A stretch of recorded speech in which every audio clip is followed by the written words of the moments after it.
really short scenes here, and we'll look at those together. But again, like the battle is picking up, and we're getting down here, and we'll see the turn. Remember, Antony and the troops were doing well, but we're going to see the turn. Synopsis of Act 4, Scene 10. Antony places himself so he can watch his galleys doing battle at sea. Antony and Scarus.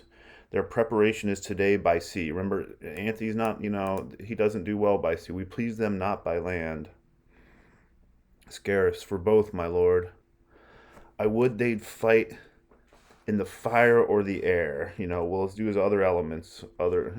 We'd fight there too, Anthony. We're fighting everywhere. We're going out. But this it is. Our foot upon the hills adjoining to the city shall stay with us. Order for sea is given. They have put forth the haven, where their appointment we may best discover and look on their endeavor. So Anthony's watching, right? And we're going to see how these play out. And we're going to jump quickly to Act 4, Scene 11, which is really, really short. Caesar orders his land forces to remain quiet unless attacked. And here's Caesar. This is the scene. This is just Caesar, right?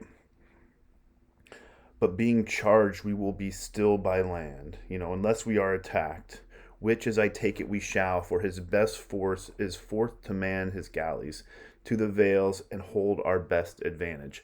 Caesar, Octavius here, is kind of cool, withdrawn, calm. He's letting Antony's passions, right? Antony's so fired up. He's letting Antony's passions get the better of him. Caesar's like, we're gonna counter, right? And we're gonna quickly look at 4:12 to. All right. Antony watches as his ships desert him and join Caesar's. Right? He vows to kill. So, in this, here's the turn.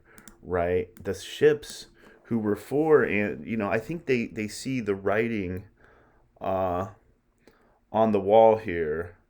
You know, the Egyptian fleet.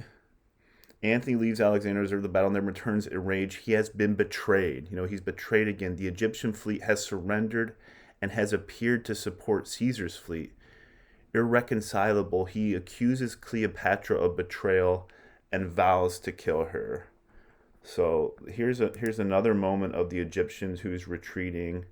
Enter Antony and Scarus.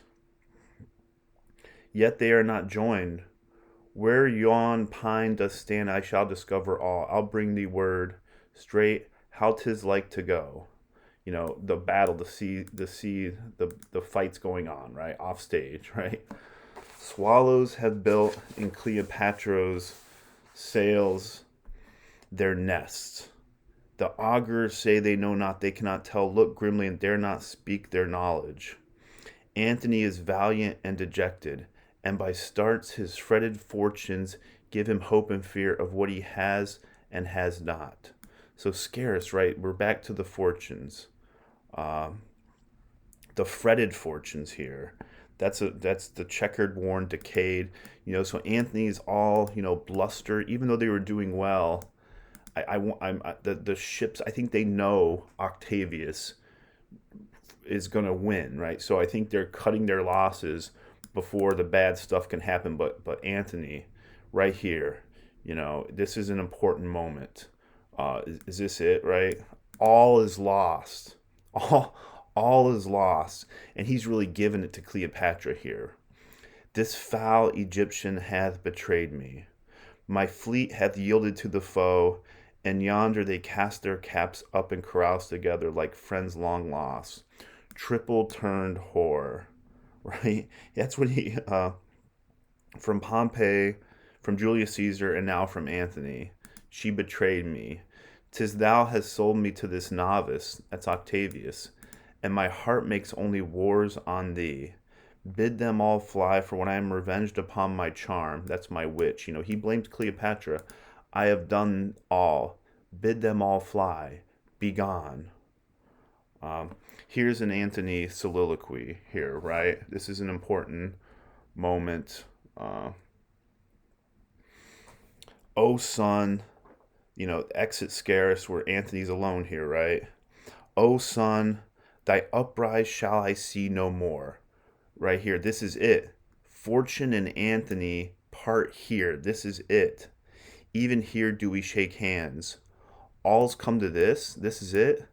The hearts that spanieled me at heels, to whom I gave their wishes, do discandy. That's melt, right? We're remember the one of the themes of the play is things dissolving, things melting, melt their sweets on blossoming Caesar. And this pine is barked. The pine is barked, stripped. This stripped bare, that overtop them all. Betrayed I am.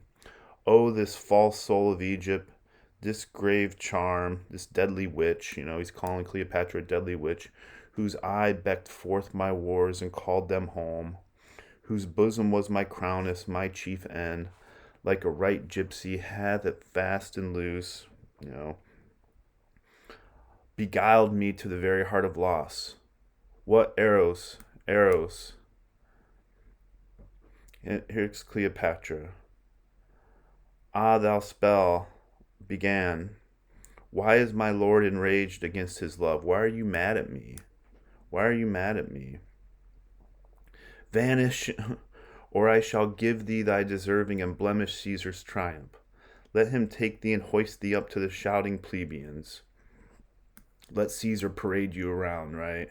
Follow his chariot like the greatest spot, the blemish of all thy sex, most monster-like be shown for poorest diminutives, little people, for dolts, and let patient Octavia plow thy visage up with her prepared sails. And Cleopatra exits, and here is, after he chases off, here's another soliloquy by Antony. After he chases off Cleopatra, he speaks of his fury and his hopes for her death.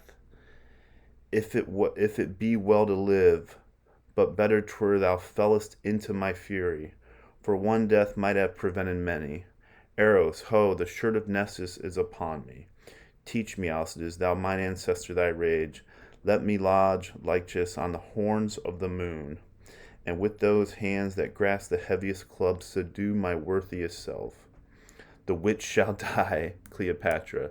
To the young Roman boy she has sold me, that's Octavius, and I fall under this plot.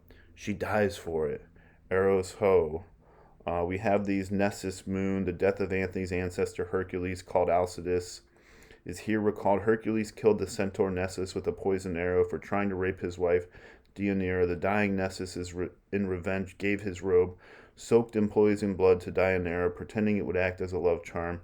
She sent it to her husband for this purpose. In his dying agonies, Hercules hurled the bringer of it Lycus high in the air. So we have Antony raging here, feeling betrayed, and we see the play, we're moving up, and we're going to see what Cleopatra does next. So some important moments here. Everything is kind of building up, and it's all dissolving, decanting, coming to an end for Antony and Cleopatra.